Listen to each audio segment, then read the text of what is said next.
You are waiting. Right now, you are waiting for something. Maybe it is the weekend. Maybe it is a text message. Or maybe it is something much bigger. A promotion, a medical result, a major life change. We spend our entire lives waiting. But here is the strange part. The waiting is almost always heavier than the event itself. Think about a time you dreaded a conversation. You lost sleep over it. Your stomach tied itself in knots. You played it out in your head 100 times. Then, it finally happened, and it was fine. Or maybe it was bad. But it was never as bad as the waiting. Why does our brain do this? Why is anticipation so exhausting? Psychologists call this the weight of anticipation, and it is completely irrational. In one famous study, researchers gave people a simple choice. They could receive a mild electric shock right now, or they could wait an hour and receive a slightly weaker shock. The results were completely baffling. Almost everyone chose the immediate, stronger pain. We would rather hurt right now than wait for it. Uncertainty is pure torture to the human brain. We are not wired to handle the unknown. Evolution built us to predict the future. A caveman who could predict a storm survived. A caveman who could anticipate a predator lived another day. Our brains are prediction machines.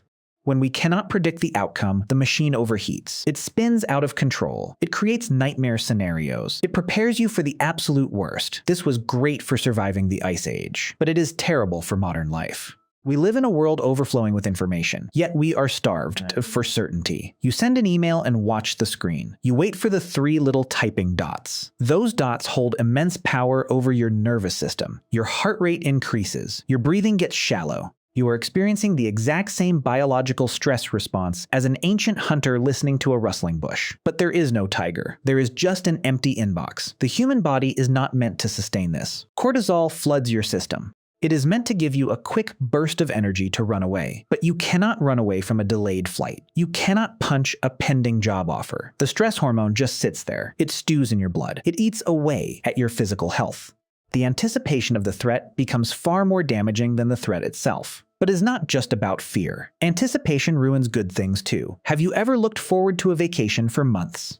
You count down the days. You pack your bags. You finally arrive at the beach, and you feel nothing, a strange, hollow emptiness. The trip is fine, but it does not match the hype. This is the dopamine trap. We are taught that dopamine is the pleasure chemical. That is a lie. Dopamine is not the reward. Dopamine is the pursuit of the reward. It is the chemical of anticipation. Scientists prove this with monkeys. They taught a monkey that a light meant food. When the light turned on, the monkey pressed a lever. Then the food arrived. The scientists measured the monkey's dopamine levels. The spike did not happen when the monkey ate the food. The spike happened the moment the light turned on. The joy was entirely in the waiting.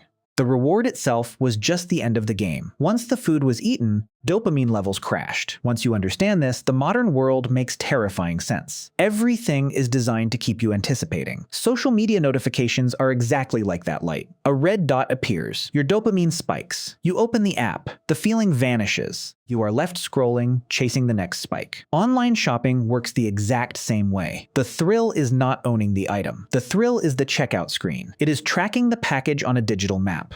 By the time the cardboard box actually arrives at your front door, the magic is gone. You open it, feel absolutely nothing, and immediately want to buy something else. We are addicted to the waiting room. We are trapped in a perpetual state of almost. This creates a profound existential problem. We start living entirely in the future. We believe that life will finally start later. When I graduate, life will be good. When I get the promotion, I will be happy. When I retire, I will finally rest. We place our happiness on a horizon that constantly moves away. This is called the deferred life plan. It is a tragedy of human psychology. We treat the present moment like an obstacle. We view today as a waiting room we must endure to reach the real thing. But the real thing never arrives, because when you finally get there, your brain immediately starts anticipating the next thing. You win the game, and you immediately look for a new game. You never actually live. You just live. Look at how we treat childhood. We tell children they are preparing for the real world. We treat school as a waiting room for college. We treat college as a waiting room for a career. Suddenly, you are 50 years old. You realize you have spent your entire existence preparing for a moment that already passed you by. Anticipation literally alters how we experience time. When you are waiting for something bad, time slows down to a crawl. Every second feels heavy. Your amygdala is scanning the environment for threats. It records memories with intense detail. That density of data makes an hour feel like a year. It is why waiting for a doctor to call feels like a lifetime. But when you are deeply in the moment, time flies. You lose yourself completely. Psychologists call this flow state. In flow, there is no anticipation. There is only right now. No past, no future. Just the immediate action. It is the happiest state a human can ever achieve. But it is the hardest to maintain, because the prediction machine always wakes back up. It taps you on the shoulder. It asks what happens next. The philosopher Alan Watts used to talk about music. He said that if the point of music was to reach the end of the song, the fastest players would be the best musicians. But that is not how music works. The point of the song is the playing itself. You are supposed to dance while the music is being played. You do not wait for the final chord to start enjoying the symphony. Yet, we treat our lives exactly like that. We rush through the melody, desperate to reach the silence at the end. We carry the weight of things that have not happened yet, things that may never happen at all, mountains of imaginary pain, oceans of impossible perfection. It is a heavy burden for a primate brain, but you can put it down. You can realize the trick. The light turning on is just a light. The dread in your stomach is just a false alarm. The future is a ghost. It does not exist anywhere except in your head. The past is just a memory. The only thing that is real is right here, right now. Stop waiting for the event. Stop dreading the outcome. The waiting room is not the obstacle. It is the only room there is. You have already arrived.